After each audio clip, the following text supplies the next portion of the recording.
Dans cette vidéo, je vais présenter le fonctionnement des plateformes web. Une plateforme web, c'est un outil pour gérer du patrimoine. Que l'on soit entrepreneur ou que l'on soit gestionnaire de patrimoine, type collectivité, cet outil aide à gérer efficacement du patrimoine. Alors, les plateformes que je vais montrer sont plutôt dédiées à l'espace vert, mais elles sont tout à fait applicables pour le VRD, pour la voirie ou les réseaux, également pour le bâtiment. On en fait également pour gérer le patrimoine en bâtiment. Alors, ces plateformes fonctionnent toutes de la même manière. Dans un premier temps, on a une cartographie sur laquelle on répertorie les sites. Et cette cartographie, enfin les éléments répertoriés sur la cartographie, sont liés à une base de données.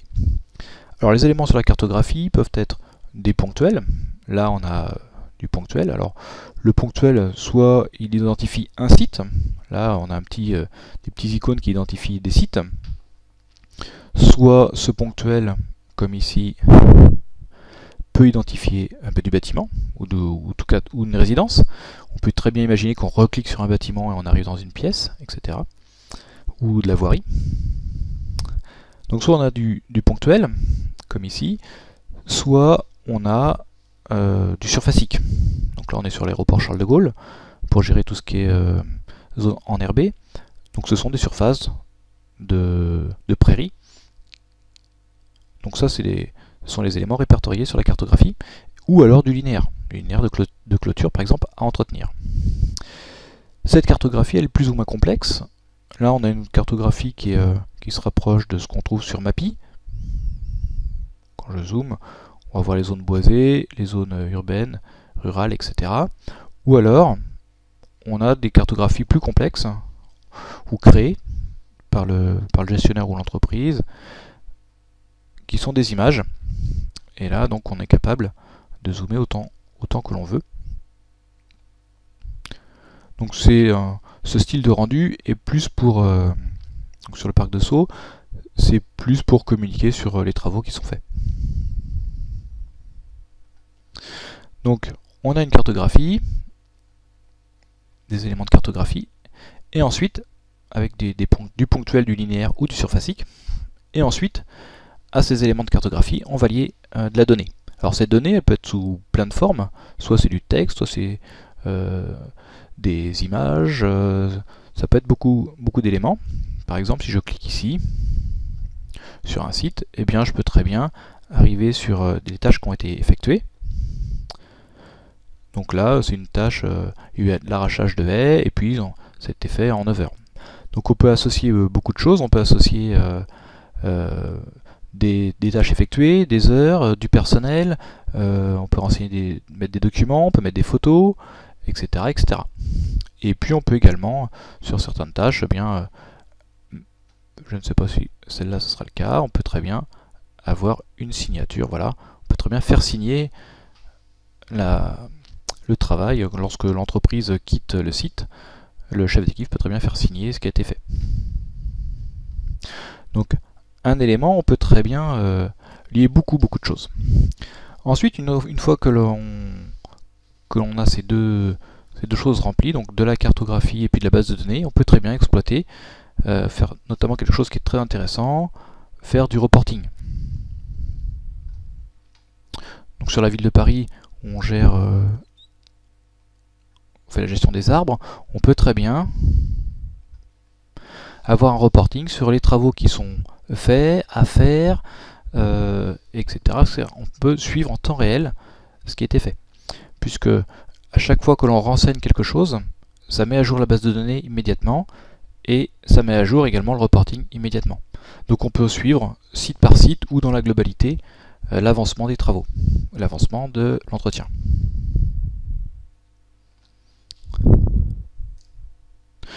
Alors, si je reviens sur la carte, grâce aux éléments renseignés, on peut très bien faire afficher différentes choses.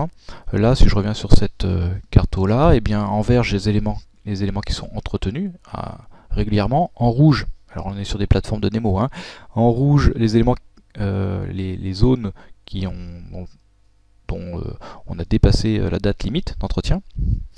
Alors tout ça, ça se gère avec des filtres. je peux gérer mon affichage. Les sites hors délai, par exemple, je peux très bien les enlever. Et je n'ai que les sites qui sont à jour. Donc je peux faire afficher ce que je veux. Là, si je remets mes sites hors délai, eh bien, dans ma petite bulle, j'ai le nombre de jours qui sont dépassés. Donc si j'entretiens un site, si je suis une entreprise, eh bien, je peux très bien dire je passe tous les 15 jours, ou tous les 1 mois, ou alors je peux très bien affecter une date de passage en fonction de différents éléments. Quand l'équipe d'entretien est sur place, elle peut très bien dire on va repasser que dans 15 jours, dans 3 semaines, donc elle met une date, et puis ensuite cette date est prise en compte par la plateforme.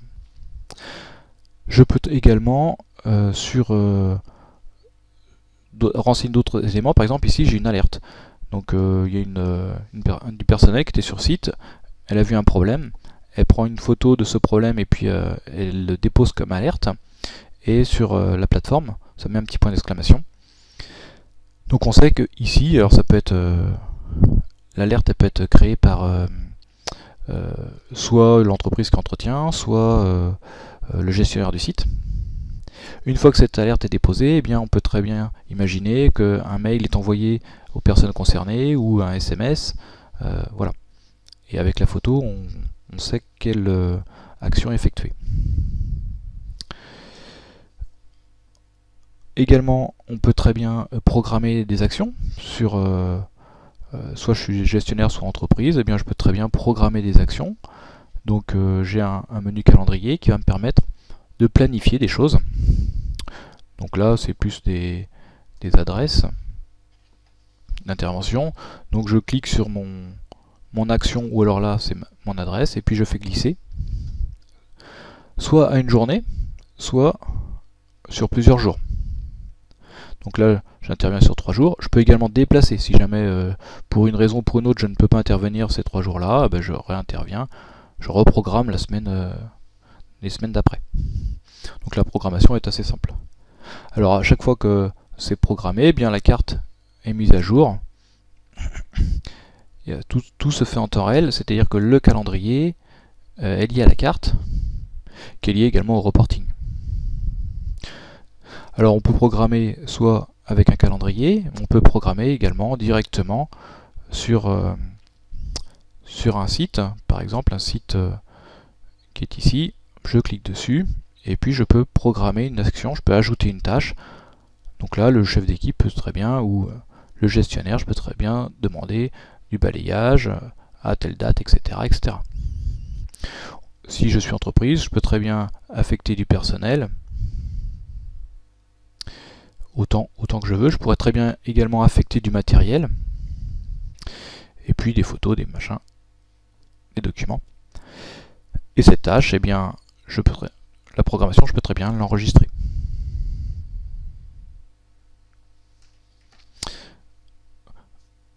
Voilà, alors on a également des modules devis, c'est-à-dire que si je suis gestionnaire, je peux très bien faire une demande de devis à l'entreprise qui entretient. Cette entreprise dépose sur la plateforme son devis. Une fois qu'il est déposé, eh bien, soit il est accepté, soit il est refusé. Donc on a des filtres qui sont capables de gérer l'ensemble des devis. Donc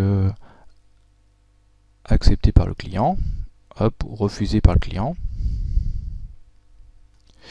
Donc tous ces devis restent en mémoire sur cette plateforme, et on est capable de les retrouver plusieurs mois après. Une fois que le devis est accepté, les travaux peuvent être déclenchés, peuvent être programmés, puis réalisés.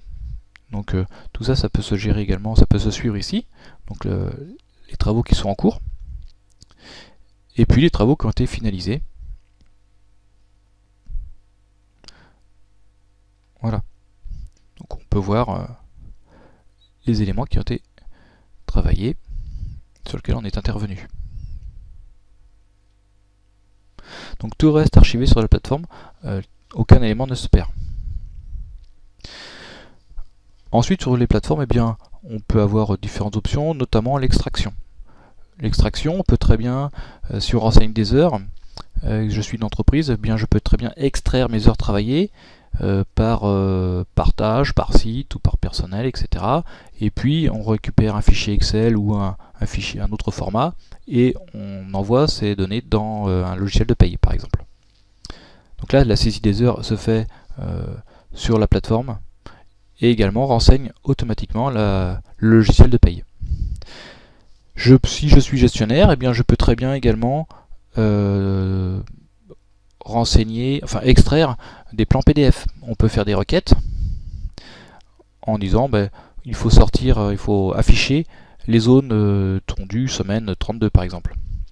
Et un plan PDF est imprimé avec un cartouche qui est préenregistré en affichant que les zones qui sont tondues, taillées, peu importe, telle semaine. Donc en fonction des requêtes qui sont faites, on peut soit extraire du plan PDF, soit autre chose, soit de la donnée, soit de la donnée chiffrée, soit des photos même, etc., etc. Donc là, sur les extractions, sur cette boîte de dialogue, on peut extraire les actions qui ont un certain statut, en filtrant par date, et puis là on va générer soit un plan PDF, soit un rapport Excel.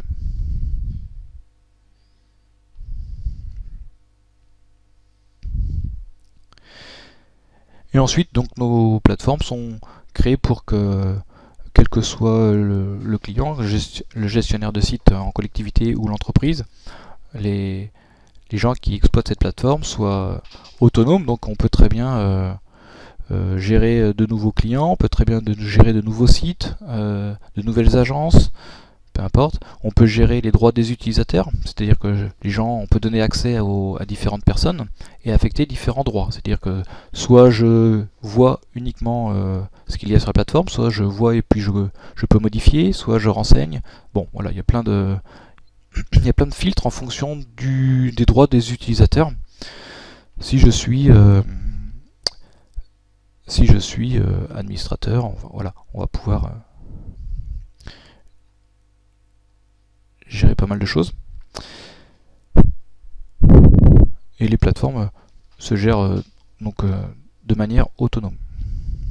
Alors après, ces plateformes sont développées pour des besoins spécifiques, c'est-à-dire que si vous êtes entrepreneur ou alors gestionnaire avec des besoins très simples, ce type de plateforme vous convient assez peu. Par contre, si vous avez des contraintes très particulières, comme ces plateformes sont développées à la carte, c'est vraiment l'outil qu'il faut, car on peut rajouter autant de fonctions que l'on veut. Il suffit simplement de développer les petites fonctionnalités, quoi. Voilà pour cet aperçu sur les plateformes web.